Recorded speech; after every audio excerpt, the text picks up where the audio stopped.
Pinakamasaklap to, tanggal agad sa mock drop si Bronny James mga kapatid. Hindi na rin nakapagtimpi pa sa Lebron, masyadong emosyonal. Sino ba namang hindi rin mabibigla sa ganitong balita? Inaasam mo ng matagal at makailang beses mo rin pinagsisigawan sa mga interview na gusto mong makasama ang anak mong maglaro sa liga bago matapos ang karera mo. Tapos ganito lang pala ang mangyayari. Aba kahit sino nga talaga ay manlulumo rin ano. Wala nga pong ibang magawa si King James kundi ilabas na lang ang bugso ng damdamin para sa anak niya. Paano ba naman kasi mga kapatid talagang binura na sa listahan ng 2024 draft ng ESPN ang pangalan ni Bronny. Dito tila nag-alboroto si Lebron at agad-agad na nag-tweet para ilabas ang kanyang hinanakit. Pero agad din naman niya nga po itong dinelete. 50 million nga po ang followers ni Lebron sa Twitter kaya hindi ito makakaligtas. At may ibang nakasave ng tweet niya bago pa niya ito nabura. Ayon pa sa na-delete na tweet ni Lebron, ang resulta na nga lamang daw ng pagod ni Bronny ang gagawa ng ingay at wala siyang pake sa mock draft na to. Talagang tinamaan nga po si Lolo at parang napikon din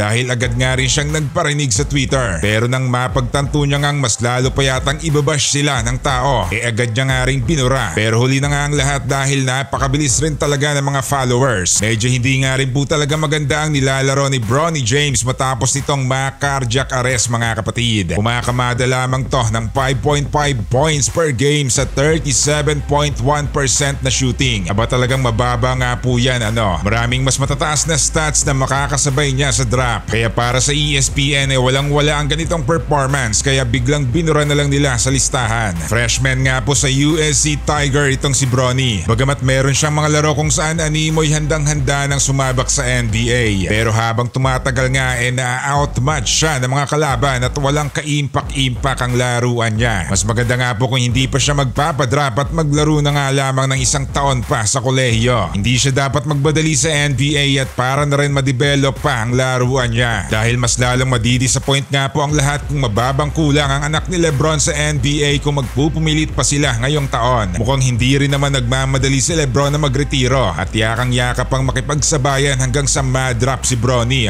Samantala eto na ang pinakamalaking ganti ni Kyrie Irving mga kapatid. Nabalitaan naman siguro ng lahat ng biglaan na lang tinerminate ng Nike ang kontrata ni Kyrie sa kanila nang dahil nga lang sa post niya ng link sa social media na isa nga daw anti-Semitic. Walang ibang nagawa si Kyrie nito kundi tanggapin na lang ang ginawa sa kanya. Nalalapit pa naman sana ang pag-release ng signature sneaker niya na Kyrie 8 pero bigla na lang kinansela ng pamunuan ng Nike. Hindi nga daw kaaya-aya para sa kanila ang post niya na parang pinopromote niya ang movie na yon kahit wala namang kinalaman to sa kumpanya ng Nike. Marami nga pong umalma din sa post ni Kyrie mga kapatid. Kahit maging ang NBA sinuspindi pa siya ng ilang games dahil dito. Kaya marahil napilitan din ng Nike na gumawa ng hakbang pero sobra-sobra naman yata din ang ginawa nila kay Irving. Marami nga pong mga fans na nag-aabang sana sa pag-release ng sapatos niya tapos biglaan lang palang kakansilahin. Malaking salapi nga rin po ang nawala kay Kyrie nito. Kaya marahil lubos-lubos din ang pagkadismaya niya sa ginawa ng Nike. Pero ngayon mga kapatid tila nabaligtad na at nakaganti rin sa wakas si Kyrie dahil lalabas na nga po ang kauna-unahang signature sneaker niya sa Anta Shoe Company sa Marso. Kahit pa nga po next month pa ang pag-release nito